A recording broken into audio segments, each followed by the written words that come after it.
పెనం బాగా వేడెక్కాక ఇలా నూనె వేసి దోసల రుబ్బుని జీలకర్ర కలిపి సాల్ట్ కలిపి ఈ విధంగా వేసుకోవాలి.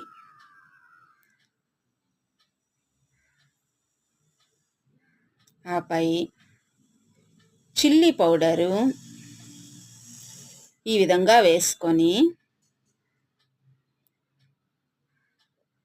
పన్నీర్ని దానిపై ఇలా క్రష్ చేసుకోవాలి.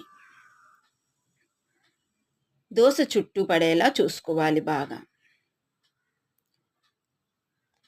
ఆపై నూనె కొంచెం బాగా వేసుకొని దోశ బాగా దోరగా వేయించుకోవాలి. రెండు వైపులు దోశ బాగా వేగాక దీన్ని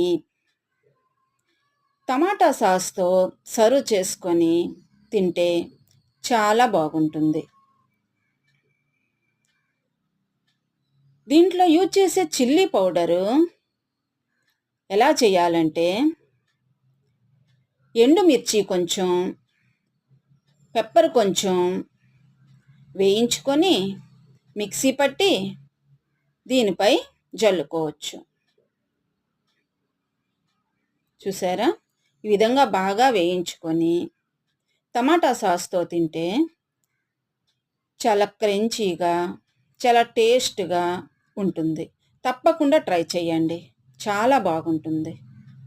థ్యాంక్ యూ ఫ్రెండ్స్.